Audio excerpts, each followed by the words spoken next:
know what it is, and you already know where you have reached, the number one collaborative professional wrestling and tonight combat sports podcast anywhere in the world. This is the one and only Clash of the Podcast. Everything pro wrestling is in the house. Hubbard Wrestling Weekly is in the house. Representative from TrillerTV is in the house. We're going to get to all the introductions in a very, very short minute, man. We got a lot to talk about because tonight, live on Netflix, we're talking about Canelo versus Crawford, the single biggest fight in combat sports and in boxing specifically in the past 10 years. So we're going to get to the historical significance of the fight. We're going to give you a tale of the tape. We're going to give you predictions. We're going to talk about significance as it relates to big wrestling events compared to big boxing events. We got an expert from Triller in the building. We got Conrad in the building. I'm here. We got nothing else to do except we're going to do a little double reverse, man, because usually I say something, Conrad, but I'm going to ask you right quick as I prepare myself if you can do me a big favor and say something that I usually say. Sean, drop that thing.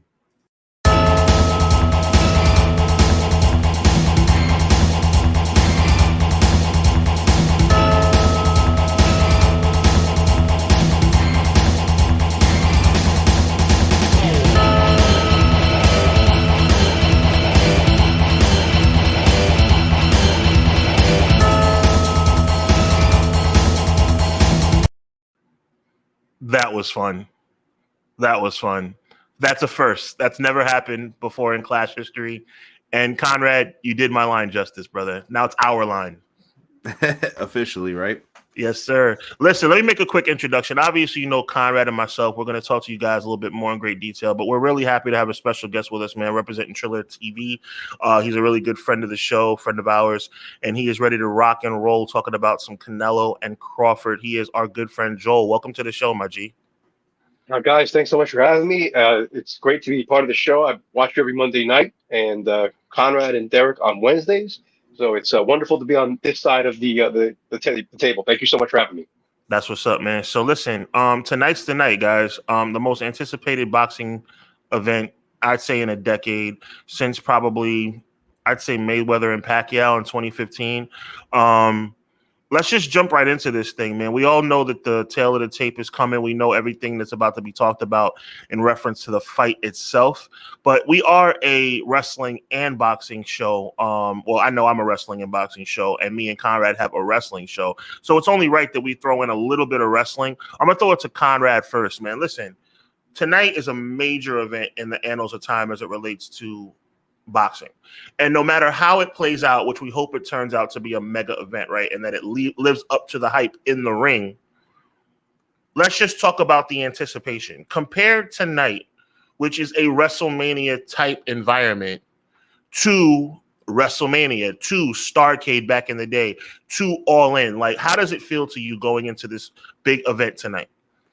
It feels humongous, man. Like, for boxing fans, like you said, this is their WrestleMania. Like, this is going to be the biggest fight that anyone can lay down their money for.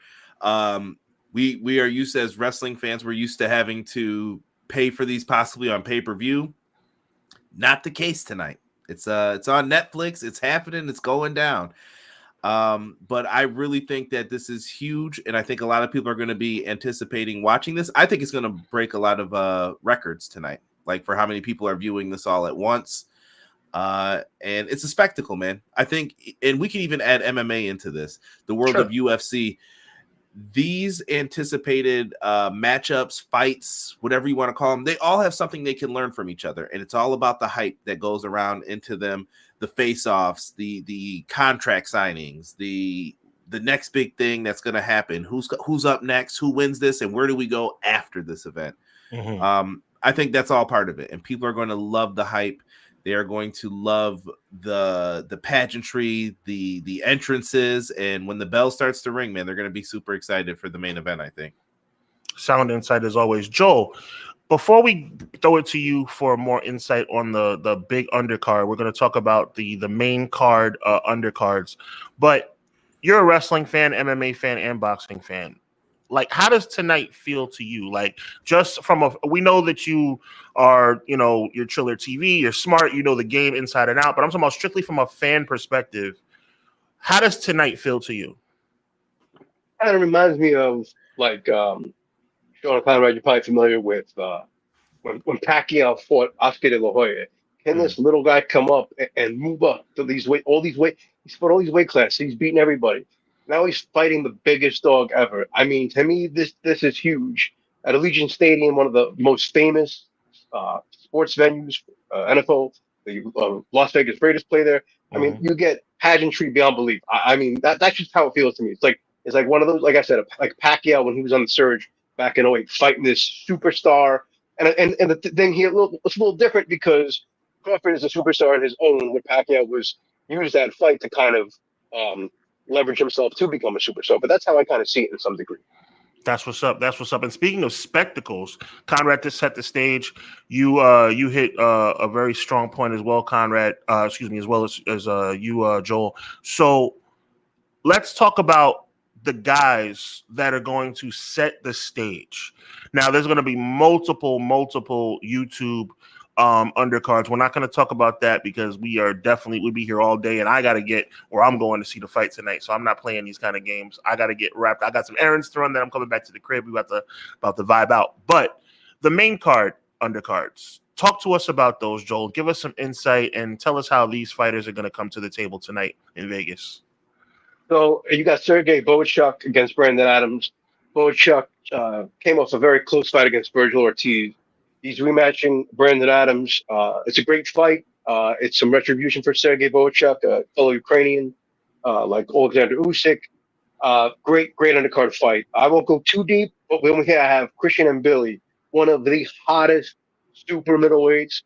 Do I want to say Canelo might be avoiding him? It's possible, but he has beaten Selecki in his last fight in Quebec.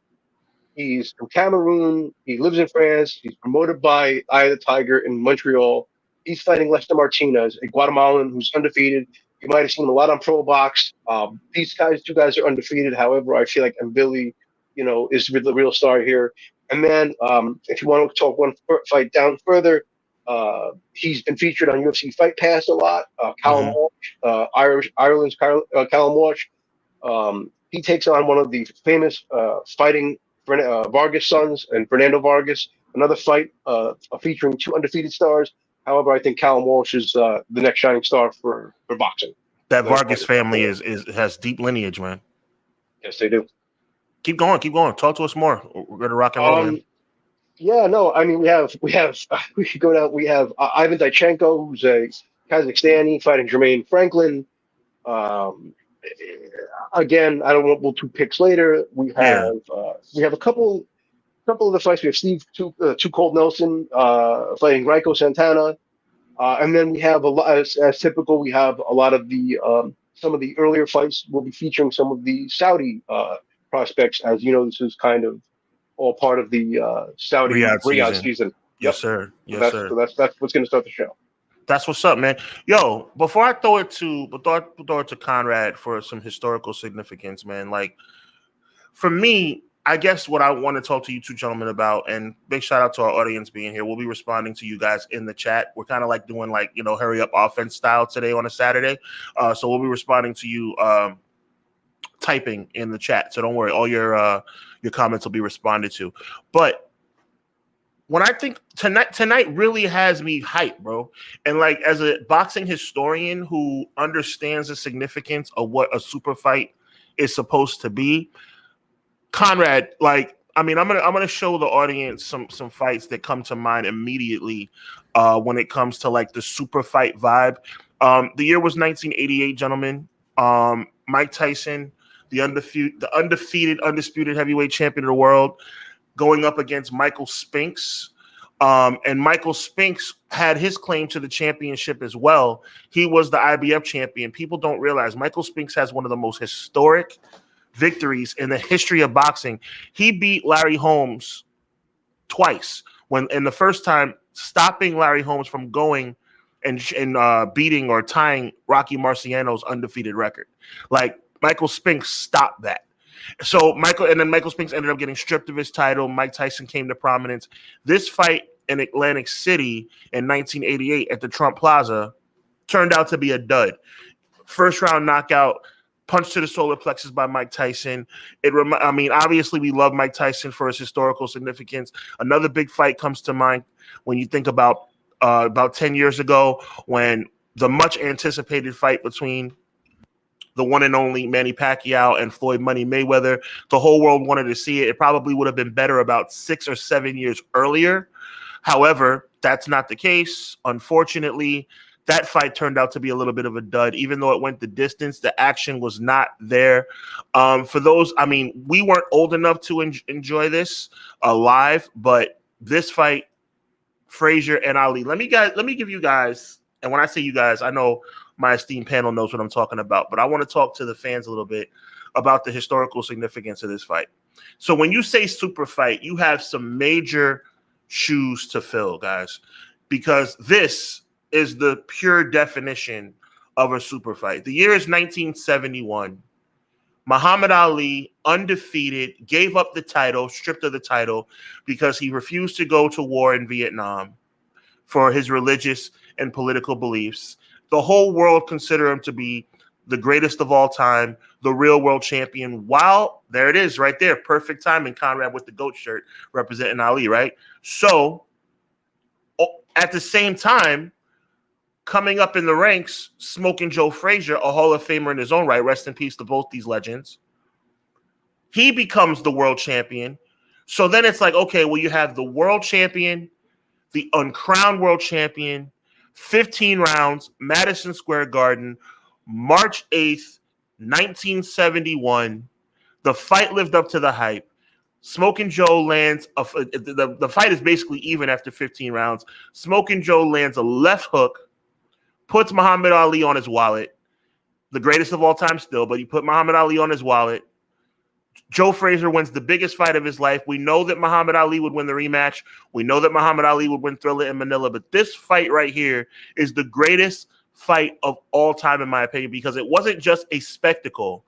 It lived up to the hype. Another one that lived up to the hype, even though the decision was very, very controversial. The year is 1987, returning from his multiple retirements, Sugar Ray Leonard against Marvelous Marvin Hagler. When I say multiple retirements, I mean multiple retirements. A lot of people said that Hagler won. Hagler thought he won. Leonard ended up getting a very close decision. Marvin Hagler never fought again. He was so disgusted with the result of that fight. Little known fact, Marvin Hagler left the country and lived elsewhere for years, never fought again. Why am I going down history lane? Why am I going down memory lane? Because tonight, guys, this is a crossroads event. Is boxing truly back? Because if this doesn't get it done, Conrad Cushman, nothing's going to get it done. Canelo and Crawford are universally recognized as the two best fighters on the planet. Your thoughts? I will fully agree with you on that. And I love the significance you brought up with the world's famous arena, the world's most famous arena, Madison Square Garden, hosting those big fights. And we have a big fight tonight happening, and it's going to go down.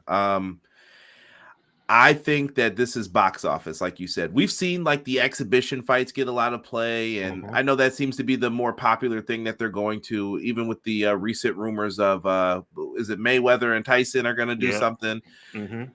But this is for the championships. To me, this is what people who love boxing can get into. It's for the belts. It's going to be real boxing. No exhibition, no flash, none of that. It's going to be just your skills on the line. Let's see what you got. Can you go all the rounds with me? I'm excited for this one personally. Joel, you heard what I said about the historical significance of the previous fights. There's many more, obviously. You understand what Conrad said about the anticipation of tonight. That being said, there are some serious brass tacks that need to be discussed. Yes, Conrad has talked about the glitz, the glamour, the Showtime element that's going to be taking place tonight on Netflix. I talked about the historical significance. What I need you to talk about, my friend, is the elephant in the by God room, and that's the fact that the man that I do consider to be the best fighter on the planet, Terrence Bud Crawford, jumping up 2 weight classes. That is a big deal. I need you to give me your thoughts on that. Oh man, so That's a tough one because y- you know, like with Pacquiao, if I could go back to Pacquiao and Oscar, Pacquiao is really like a 147-pound fighter, Hmm. and I really personally think that Terrence Bud Crawford is also the most he can do is 147 pounds. Yes, he fought Ismail Madrimov at 154. It wasn't the best performance. Going up 2 weight classes, I mean, you're practically going to get literally, and we're not tall guys, so we can kind of relate. You're fighting a much bigger guy. You can literally just get bullied by him Hmm. because he can just lean on you, put you against the ropes and lean on you and throw Hmm. body shots. And that punch, I mean, it's just a whole different animal at 2 weight classes above. Yes, Bud Crawford is a very gifted athlete, but again, he's fighting a guy that hits so hard and has And been at 168, naturally bigger than him.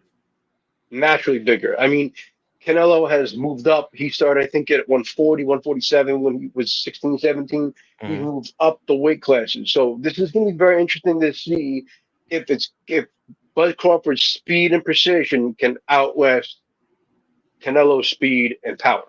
Follow-up question: is there any way that Bud Crawford can? Obviously we know that he can win the fight, right? This fight is a toss-up. Obviously, you just talked about the significance of Bud Crawford's speed against Canelo's power. And he's also very fast as well. But I don't see any way Crawford winning outside of a decision. He's not going to be able to knock out Canelo on tonight, is he?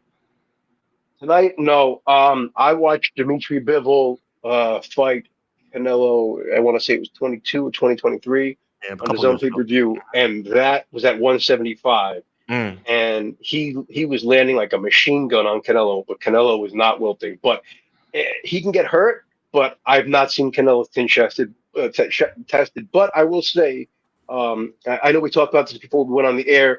He's just playing a factor as we get older. A lot of those shots, things Yeah, change. brother. So who knows Hmm. what can happen at the age of 35 and 37? And the same thing, Bud Crawford, I don't think has ever been knocked down. I don't know, could that happen this tonight? It's very possible for either guys with them climbing up in age near 40. Yeah, I I think love it. I was Go, gonna say Conrad, please. I think two of the most important things that Crawford's gonna have to do is keep his footwork great at all times in the ring and Mhm. use his jab to hold him back the entire time. Because I mean, I you guys are right on the money. Keep going, Joel. just want to add, this, and we've all talked about this separately together. There's a lot of Hmm. politics in boxing, and the other problem we always have to worry about is those politics. And Hmm. Canelo is boxing right now, and I personally Canelo, from a boxing standpoint, is home tonight. Theoretically, home. he is home tonight, and that's what worries me. I think we see Bud Crawford cashing out. So what scares me is that if tonight Bud convincingly wins, and I saw this when he fought Bivol. Bivol won 116, 113, all three scorecards when I thought the fight should have been 10 rounds to 2 or 9 Hmm. rounds to 3. Hmm. So I always worry about the judges in a Canelo fight. Always. You got to. You got to talk, Conrad. I see you got something on your mind, brother. No, I was gonna say I think Crawford's gonna have to make sure it doesn't go to the judges. It should be his key, but Sean brought up the difficulties in what that's going to be as well. But anything can happen in these shows, man. Anything. My prediction's coming. I think, by the way, I've already spoken that you guys. I'm giving you some sort of indication about what I think is going to happen. I'll make it official in a couple of minutes. But I will say, Bud Crawford. If I were a betting man, I would not say that Bud Crawford will be able to win this fight by knockout tonight. I don't think he's going to be able to stop Canelo Alvarez. Do I think he can win? Yes, but to Joel's point, it will have to be, and to Conrad's point, it will have to be convincing because Canelo, again, from a theoretical standpoint, is home tonight. Vegas is his backyard from a boxing standpoint. Bud Crawford's made a lot of money in Vegas as well. Done a lot of great things in He's from Vegas as Omaha. well. Huh? He's from Omaha. So Right. if they were in Omaha, that'd be his hometown. Exactly. So if I'm in Bud Crawford's camp, we're only about maybe 7 hours away from the undercard. I'm telling him, listen, we have to go out there and we have to chop him down. We're not going to chop him down completely, but we're going to have to go out there. We're going to have to make this thing convincing because at the end of the day, they're not going to just hand this thing to us. I know you know how boxing people are. I love it. They talk. It's we, like the trainer, the cut man, and the fighter. It's we. We got to go out there and we got to be convincing. We can't leave it in the hands of the judges because Canelo is gonna look. Thank you, Joe, for bringing this up. Let's not play games here. Let's not act like we don't realize that this is a political game. At the end of the day, make sure you guys check out HWWeekly.com from a couple of months ago. Serrano and Taylor, amazing women's fighters. Serrano arguably won all 3 fights, but lost all 3 fights. I mean, we have to take this into consideration. Joe brought up Oscar De La Hoya earlier, making a reference. I'll take that Oscar De La Hoya reference and I'll flip it and I'll talk about not him going up against Pacquiao. I'll talk more about him going up against Felix Tito Trinidad and how he came out and dominated, in my opinion, the first 8 rounds. And I was a Tito Trinidad fan, so it bothers me to say this, but I'm going to keep it a stack. Oscar De La Hoya whipped Felix Trinidad's behind. Should he have taken off the last 3 rounds? No. But according to me, and I'm going to lean on you two gentlemen, I know I do my homework. I could be wrong. Every round is judged by round. It's not like you can go back and make adjustments to the card. Oh, well, you know what? Maybe he did win the 3rd round. No, you judge round 1, 2 through 12 individually. And the scorecard is what it is. Anybody who has eyes saw that Oscar De La Hoya won that fight and lost the 3 rounds because he took the last 3 rounds off. My thing is this, Conrad, I see you got something on the tip of your tongue, brother. Canelo has the advantage going into tonight.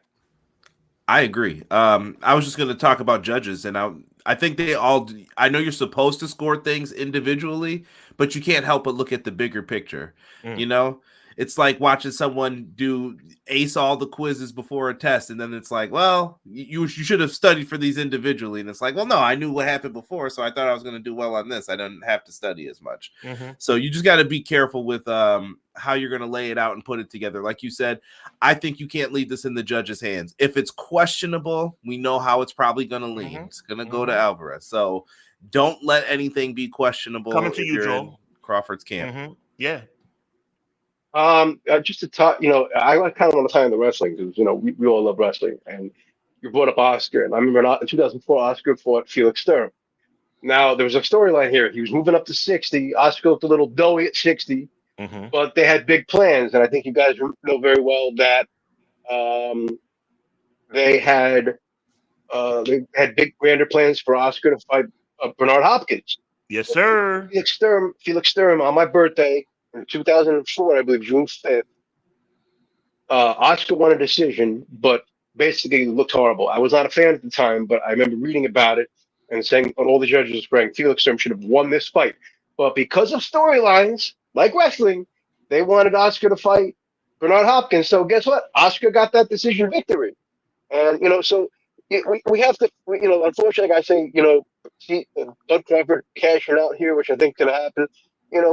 Conrad hit on the nail that he's going to have to win convincingly because these judges are going to already have those scorecards written for Canelo to win this fight, even before the fight starts. You ain't telling no lie. Go, Conrad. No, I was gonna say you're starting off 10-9 is how you got to go in there and think like, yeah, it's already that way. So show them why you should win. And as a Bud Crawford, not only I'm gonna give myself a little small pat on the back, not only a Bud Crawford fan, a Bud Crawford historian. Amen. Shout out to Barry Horowitz. Bud Crawford is not getting as much respect walking into this fight as he should be. I have the utmost respect for Canelo Alvarez. There's only one undefeated champion walking into this fight. And his name is not Alvarez. His name is Crawford. And I understand, I brought it up myself. I understand that he's going up 2 weight classes. I understand that he's the underdog for that reason. But you know something? This is Bud freaking Crawford we're talking about. Let's put a little respect on this man's name. So, that's why I'm at with it, man. I want to talk a little bit, guys, about a really crazy development that took place not too long ago. We're talking about the press conference. I Obviously, we know that pre-fight drama adds to the lore of the fight. Notoriously, we remember how Mike Tyson and Lennox Lewis got into a fight. I'm throwing up air quotes for those listening to us on audio because a lot of people said it was staged. Mike Tyson threw a right hand during the press conference that was so far away. Like, there's no way Mike Tyson is going to miss a right hand by 4 feet.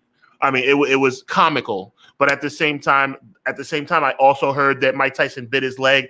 That's obviously, I wasn't there. I'm just, repeating what has been reported. But at the end of the day, obviously, drama builds fights. Now, we know what happened at the Canelo Alvarez and Bud Crawford. You see Dana White, in all his glory, and I'm saying that kind of tongue in cheek because he's really, soaking up the limelight here, but I digress. Canelo and Crawford, and then things got a little chippy. And I want to throw this to Joel and talk about, actually, Joel and Conrad. Joel, you can go first. Conrad, I want you to bring it home. A little chippy at the press conference, gentlemen. Yeah, I believe that there was one later a couple days ago as well. There's always a one right before the fight. But these press conferences, these are two guys that don't like to fight a lot. I mean, outside the ring with their words. But again, you've added, there's been a lot of press conferences that I just eat them up. Like, for example, Conor McGregor and Khabib Nurmagomedov. Like, that press conference got real personal. Oh, my. Yes, sir. So, it helps build buys. In this case, I don't see Bud and Canelo being much of a talker. It does add to it, but I think this fight, like you said at the top of the hour, Sean, tonight is monumental, and that sells it as it is. It is nice to have, but these are two guys that we don't need any trash talk. We've got the big fight already, and that's all we want to see. Go ahead. I want to hear from Conrad about this now. Please. Yeah. To me, you said selling buys. Like I mentioned, this is on Netflix tonight, so it's going to be selling those subscriptions now. Selling subs, and I'm a big fan of subs. But yeah, I think that's the main thing here. They were probably just trying to get some last minute sells on subs to Netflix. That's fine. Do your thing. But I think for people who really love boxing, I think that tonight's really about what you watch boxing for. It's the matchup. It's going to be, how does the fighter that I like get out of this, or what is he going to do in this fight? I think this is going to be more of a technical spectacle, if you will. And that's what I want to see. That was smooth. That was smooth. Gentlemen, I'm kind of notorious for this. Watch Clash of the Podcast, 6:05 Eastern Standard Time, Monday nights, Everything Pro Wrestling Channel. Yeah, I'm notorious for this. Hyperbole, dramatic behavior. Here it comes. Tonight, the sport of boxing is on the line. I want that to sink in for 2 seconds. Tonight, the sport of boxing is on the line. Now I will go into an explanation of why I'm saying that. This is the biggest fight on paper that can be made outside of an exhibition. This is not Jake Paul versus Mike Tyson. This is not Mike Tyson versus Floyd Money Mayweather. This is not Logan Paul versus Floyd Money Mayweather. This is certainly not Logan Paul versus NBA player Nate Robinson. This is going to be a battle this evening in about 10 hours of the two most prolific boxers, pugilists in the sport today. If this doesn't go well, boxing is in trouble. And I know it's not in trouble. I'm talking out of both sides of my mouth because the money has never been better. But even though the money's never been better, you tell me as a fan, how are you going to feel when the best in the world face each other and it turns out to be a dud? I'm going to bring it back up, guys. This was terrible. For the people listening on audio, I brought up the picture of Pacquiao versus Mayweather. Two of the greatest of all time. Yes, they fought 7 years too late, in the words of my tag team partner, Conrad Cushman. But my God, it was a terrible fight. It was bad. Go, Joel. And don't forget, I mean, Conrad and Sean, I'm sure you guys remember in the days after the fight, Pacquiao said he tore his rotator cuff. I mean, how worse can you get for spending $90-$100 on a pay-per-view? Finding out that one of the guys you want to see at the top of his game, he tore his rotator cuff. I put money down on it too, man. I went to a friend's house and we all chipped in. I mean, we need, and it's not, and I'm saying something also. It's not fair what I'm saying in relation to Canelo. It's not fair what I'm saying in relation to Crawford. But I am putting pressure on them. They have to show up and show out tonight. The sport of boxing. Am I that far in left field when I say what I'm saying right now? Either one of you guys, answer my question. This boxing needs tonight to go well.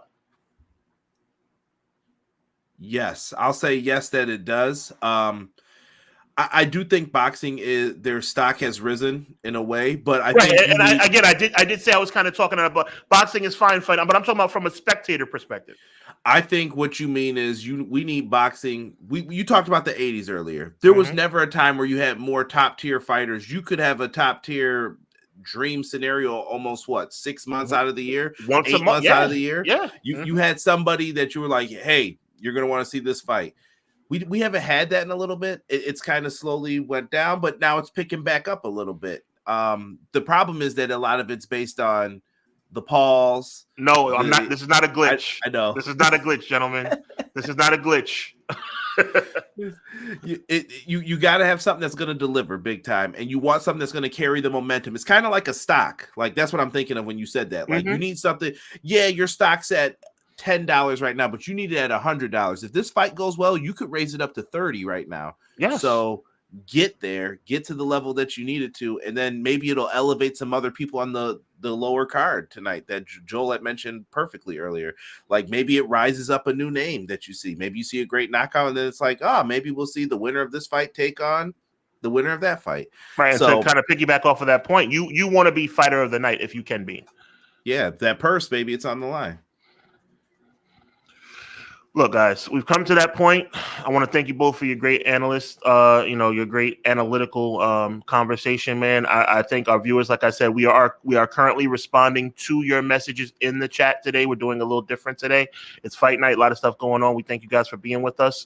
Are we getting final predictions? We want to get predictions. That's what we're about to get to. Gotcha, we're definitely going to throw it out there to let everybody know where we stand as far as tonight is concerned. We're going to get not only a winner, we're going to get a round, and I mean, obviously, if it's a round, you're talking about a stoppage, or we're going to say decision. So we're going to get to that right now. Let's do this, man. It's prediction time, y'all. It's prediction time. The biggest fight in the sport, about 10, 11 hours away. I'm going to start with my tag team partner on Clash of the Podcast, man. Conrad Cushman. I need a winner. I need a round. I need a means of victory. I'm going to say it goes the distance all the way to the end. And by decision, I think that you are going to see Canelo Alvarez walk out the winner. I know you didn't want to hear that. I'm just telling you, this is money, baby. This is what I'm talking here. So I got Alvarez coming out with the win. All right, Joel, our good friend, you got a reputation, buddy. TrillerTV is in the building. My dog, we need to know what you think. We need a fighter, we need a round, and we need a means of victory. I say, no matter what happens, this is all politics. Unfortunately, I'm going to say Canelo by split decision.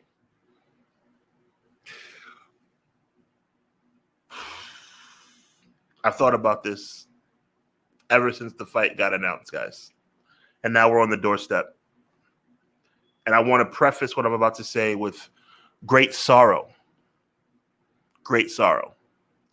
Tonight, when it's all said and done, Terrence Bud Crawford will still be undefeated. And Canelo Alvarez will still be the undisputed champion.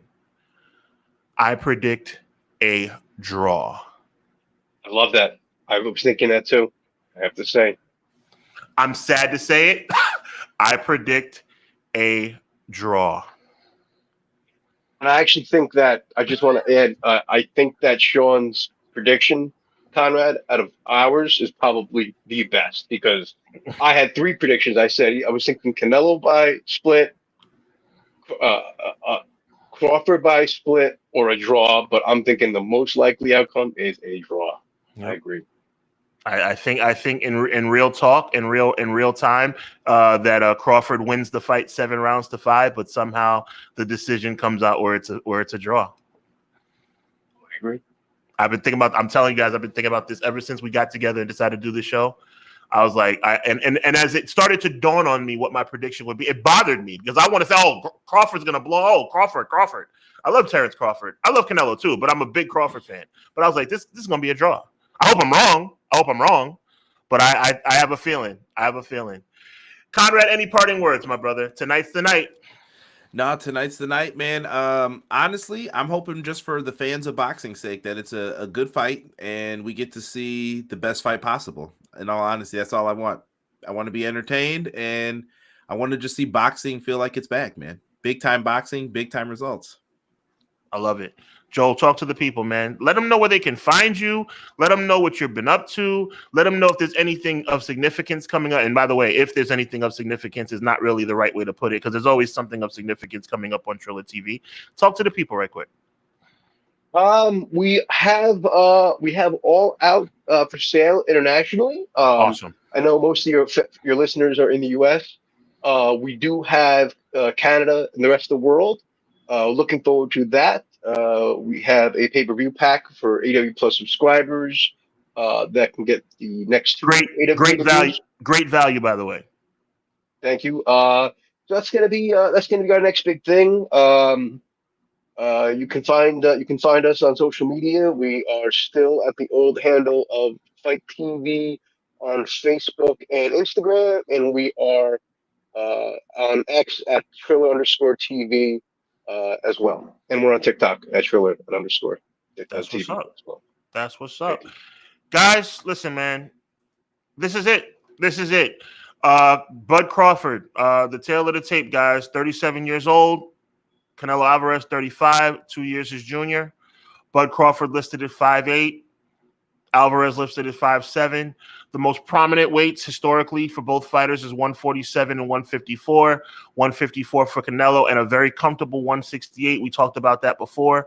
Canelo definitely will have the advantage in that regard. However, at the same time, to Conrad's point about reach, the reach advantage is with Crawford for about a 3.5 reach advantage. It's for the undisputed super middleweight championship of the world.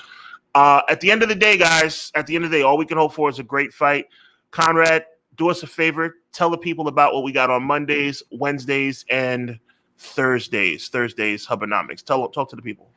Yeah, for Clash of the Podcast, me and Sean come together every single Monday live at 6:05 Eastern Standard Time on the Everything Pro Wrestling YouTube channel. So if you like pro wrestling, come on over. Sometimes you might hear us sneak in a little football, basketball talk in the intro of the show as well. Wednesdays, me and Derek do AEW Dynamite reviews. You guys want to come in and talk a little All Elite Wrestling, come on over and do that. And Great on show. Thursdays, thank you, sir. Thank you. Thursdays, we have HubbAnomics over here where you get a special topic. It could be a range of things. Talk about your favorite superstars, wrestling news, sometimes even business analytics in pro wrestling. Sean gives you the best and the latest and the greatest every Thursday. I also think Sean has been great about the NBA, and I hope, and I'm just saying this, I don't know anything, but I just say I hope to hear, I don't know much about it, so maybe Sean can kind of educate me. I will hope the HUBBanomics can focus more on the NBA because I love hearing Sean talk about the NBA. Conrad and I have discussed it. We're cooking some stuff up, brother. We're cooking some stuff up, man. With that being said, man, last night was a really cool episode of HUBBanomics, man. Disco Inferno. I know I got a lot of you guys were really surprised, but at the same time, if you listen to the Clash every Monday night, you know I'm a big supporter of Disco as a character, as a entertainment person. I see Conrad's face. Take it easy. Everybody enjoyed the show last night. So everybody who watched last night's HUBBanomics, don't be confused. It was a special Friday edition, but Thursday will be the traditional night for HUBBanomics. HUBBanomics. And of course, the mothership is on the Everything Pro Wrestling channel. We do our specials here on Hubbard Wrestling Weekly, but our weekly episodic show is on EPW as we present Clash of the Podcast, 6:05 Eastern Standard Time on Monday night. So on behalf of our good friend Joel from TrillerTV, on behalf of my tag team partner, the one and only Conrad Cushman, my name is Sean Hubbard, and Conrad, close us out. Thank you guys for joining us. Tonight is a big night in boxing. Make sure that you guys are watching on Netflix. And if you haven't, hit the like button, subscribe, and leave us a comment down below. What are your final predictions before the big show starts? And make sure you check HWWeekly.com for live up to the second fight results. You heard the man. With that being said, we are out, and I hope you guys all have a good night and enjoy some boxing. Ring the bell. Later. God bless, be encouraged, evil never prevails.